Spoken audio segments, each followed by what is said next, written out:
I just checked my student loans because I needed to get the information to someone. I started with $80,000. I have been paying for 10 years. The grand total is I have paid $120,000 and I still owe 76. How the fuck is this possible?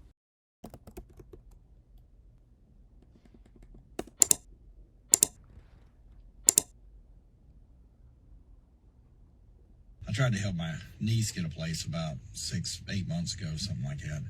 And she was telling me everything she found was $1,900, $2,300. And I'm like, Jesus Christ, sweetheart, you just let me look for you. There's something out there, $500-$600 a month that's decent. I'll find it.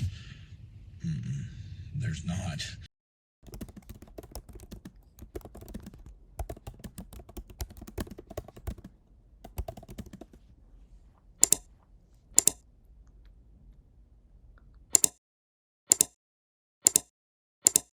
It's ridiculous. Something's got to change.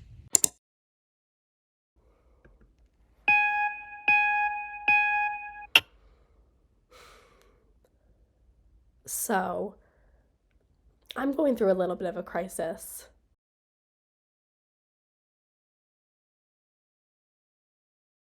As a student and a voting American citizen, I like to think, hey, my voice matters. I mean, I've reached the age where political decisions are really starting to affect me, and I want to say in what happens. That's what I thought I had. The thing is, with time, I've noticed again and again, student loans continue to indebt millions. Inflation is on the rise, making the cost of living on your own post-graduation near impossible to attain.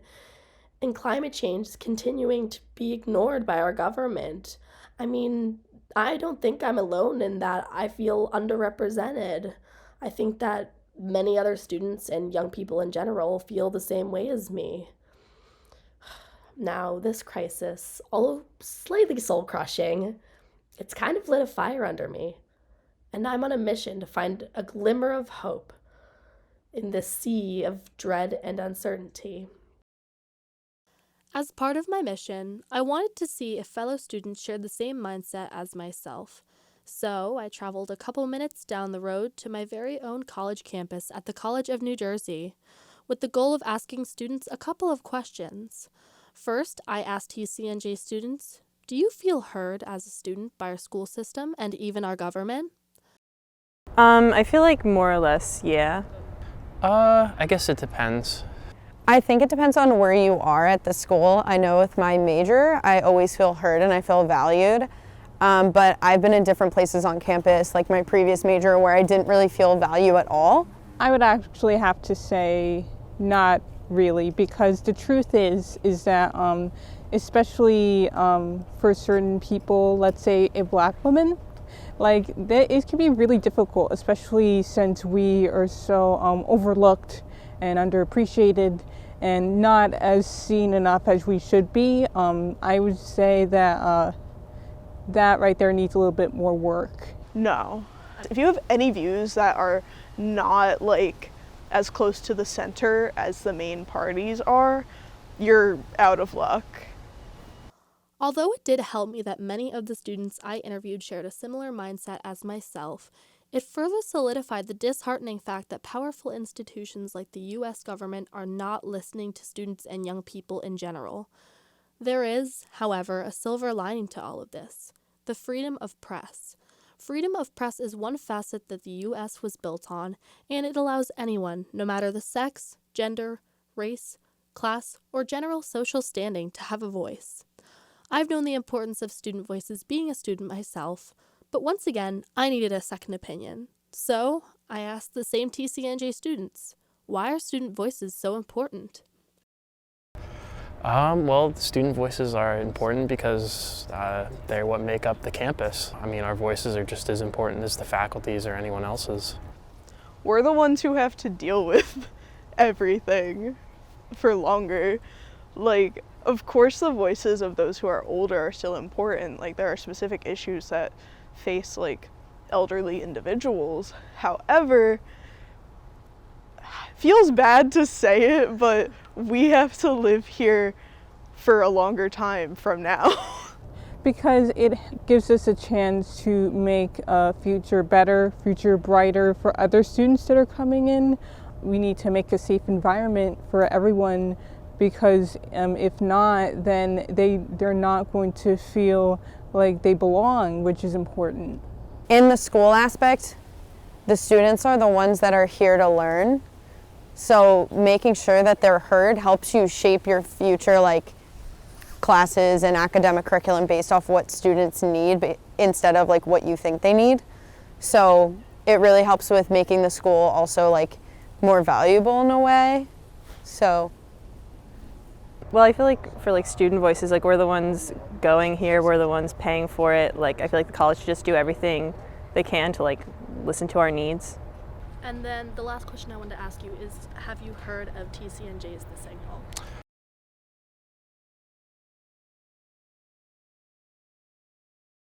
The Signal is TCNJ's student-run newspaper, its office located in TCNJ's Art and Interactive Multimedia building. I got in contact with the Signal's editor-in-chief, Mike Scher, and was lucky enough to sit in on a couple of meetings and learn from some of its editors all about the organization. Just part of what I loved doing at the Signal is like actually finding things, finding stories, and finding just things that people don't know on campus. I joined the Signal my freshman year. So my first semester was during COVID. It was in fall 2020, and so I really just wanted to get more involved on campus, see what I could do during COVID, and writing like just seemed easier than anything else. On top of that, I'm a political science major, so I thought it went well with my major, and I just kind of stuck with it. I came here to TCNJ as a journalism major and not totally sure what I wanted to do. I knew I had some kind of writing intentions. And then I wanted to join the Signal because when I took journalism classes, everybody always spoke so highly of it, and it was kind of expected as a journalism major to join the Signal. And then I came to a couple meetings and I really liked the people that seemed to be around all the time. It seems like it would be a good fit for me and for what I wanted to do with my career. So I'm a journalism major, and I've always been interested in journalism ever since high school because I took journalism courses in high school and I just fell in love with it. And instantly when I got here, I went to the involvement fair and found the Signal, and then I became a staff writer and I just loved it, and then worked my way up, and I was opinions editor last semester in the spring, and this semester I got the role of news editor. So I didn't really have much of an intention of joining the Signal. But when I was a freshman here, my first semester, I came in undeclared, and I did have an interest in journalism, so I took an intro to journalism class in that first semester. And my professor, Professor Weber, one of the journalism professors here, she was very good, and they needed a sports editor, and Tori and Mike, I think, were asking around. She suggested that I do it, and they came asked me, I thought about it, and I said, why not? I can do it for a semester. If I don't like it, then I can leave, but, well, I'm still here, so. I would say we're one big family. We've definitely gotten a lot closer as we've worked together, especially with production nights. It's nice not only because I get to actually meet the people I get to work with, but also they get to meet each other. Listening in on all the editorial meetings each week, we hear what all the other section editors are assigning to their writers too, and stories that are basically talked about on campus. And a lot of them, especially in news and features and like opinions, they'll have stories that'll be talking about pretty much what it's really just what kids are doing on campus and what students are doing in their day-to-day lives. So a lot of times there are big controversial stuff with students here on campus, and we always seem to be covering that in our news section, so I've noticed that even though sports, we cover games, so we get those voices out to see what other students on campus are doing and show how our teams are doing, but the news section really does cover a lot of these big, important topics about student voices. We've covered a lot lately about stuff that President Bernstein is doing and like statements that the school's making, and lately we've been covering a lot about housing because they're making a lot of changes with like the prices and even stuff with majors we've been talking about. So a lot of stuff that students probably don't know about without us telling them because there's not really statements coming out directly to students. So yeah, a lot of information about classes and housing and just stuff that administration is saying that they might not know about. We also have an entire section devoted to opinions, which is something that would kind of encourage students to kind of talk about the things that they feel strongly about and believe in and everything. Also, we don't really turn down many ideas for the newspaper, so if anybody has an idea that they feel really strongly about, want to talk about, it kind of goes, like, we find a section to fit it in. So I feel like we give every student a voice that wants to come to us with an idea.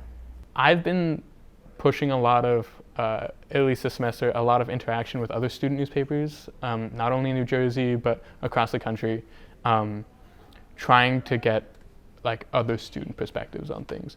One of the stories we just covered recently was something that happened at Harvard with the Israeli and Palestinian conflict and how students there are reacting to it because there was a controversy there.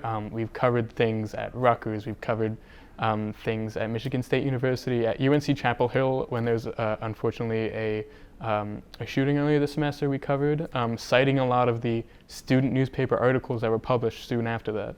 And I think while we're building a community here at TCNJ with our students, building that wider community with other student newspapers, not only in New Jersey, is vital, so vital to college and university alumni that want to know what is happening in not only their university, but around the country.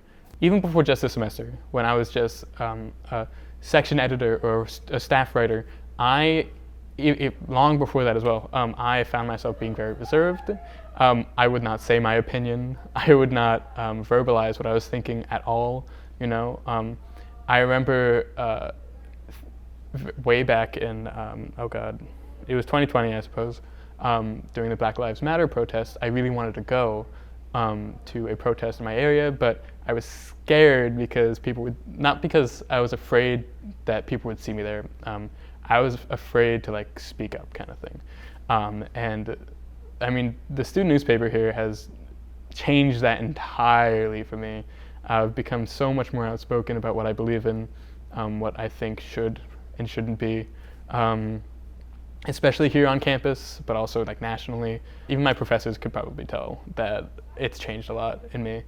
I never really like had an outgoing voice to people like in public, I guess, before I joined this, because everything was, if I really wanted to say something, maybe I'd say it to friends and family and stuff like that, but I wasn't really going out and campaigning it. But with this student newspaper, I'm writing like once a week on different stories, different ideas I have. Most of the times it's sports, but a lot of times there'll be other sections too. I'm not limited just to sports. And I can get my voice out there, write about what I'm seeing, and it can get published in the newspaper and always is published on the website for anyone to go and read, which is very nice. I feel like I've published articles that I definitely wouldn't have published without the Signal, and the confidence that I've gained from it and allowing myself to speak on topics that might be a little harder to talk about and things that I usually wouldn't say or be able to get my voice out to without being able to publish it to the Signal. Working for the newspaper in general has just changed my entire voice entirely. Mike Schur's first article was published on September 26th of 2020, at the beginning of his freshman year. The article was entitled, SG Holds Student Training Day. The article included in-depth information on TCNJ's student government's Student Training Day for new student government members. Only 5 months later, on Valentine's Day of 2021, Schur wrote his first article to be advertised on the Signal's Instagram while he was still a freshman. The article was about how TCNJ students were dealing with the COVID-19 isolation period as college students, and included student testimonials, Schur helping to amplify the voices of students who are suffering through a global pandemic. In an article published on December 2nd of 2023, Mike Schur announced his stepping down as editor-in-chief as his term had come to an end. In said article, Schur expressed his gratefulness for his time as editor-in-chief and thanked those who were there for him along the way. I sat down with Schur as he reflected further on his time at the Signal. So I'm just going to start off by asking, how do you feel right now? Now that I'm like, yeah, now okay. that you have kind of stepped down as editor-in-chief. Yeah, I mean, now I feel a lot better about it. It happened on November 29th. And at that moment, I was sad. I spent 3 years in the Signal trying to, make it better and trying to be involved more. And I kind of realized like that was just it, that was the end. Because normally what happens is every fall, the editor-in-chief doesn't really come back in the spring, which I really don't want to do. I'm still, I think, going to write as much as I can, but I'm definitely, now that it's been a few weeks, I feel a lot better. When I became managing editor, I suppose last fall, I started writing like larger pieces, larger articles, not only because it was slightly my job to, but I also wanted to. I wanted to explore journalism more, and it was at that point. It was in the spring that Tori joined, and that's when we really like ramped things up. It was last semester, where we started like actually asking questions. We started to push our writers, push our editors, and it was really for the organization as a whole. That was like a turning point, but it was also a turning point for me because like I realized that this could be amazing. Another turning point for the org and for me, and as a writer, was last semester when we wrote the article about President Foster stepping down. That was the first article for a while that we put out, one that I wrote that actually mattered to students, and it changed how I looked at everything. It changed how I looked at the college, at the Signal, how I wrote, and it was really impactful. Not only for me, but I mean a lot of students read it too, which is great. So we had an amazing semester. We're starting to do a lot more actual journalism, which is amazing, compared to other semesters where we just kind of covered like a random event on campus. We're actually like going and investigating the college and different things around campus. And I genuinely couldn't be happier than, I just genuinely couldn't be happier than where we are now. I mean, going into the future, going into next semester, Tori, who's going to be editor-in-chief, is going to be doing an amazing job. I know she will be, and I know that whatever we did this semester, she'll one-up.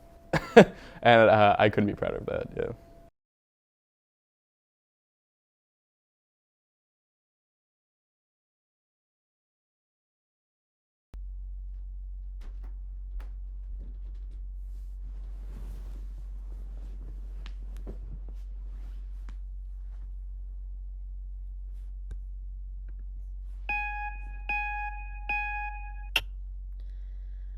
So it's been roughly 2 or 3 months since I first ran into my original crisis, and although I didn't solve the problem of youth and student representation in the world today, I did find that glimmer of hope that I was looking for. The Signal, in my eyes, is a representation of what makes freedom of press so great.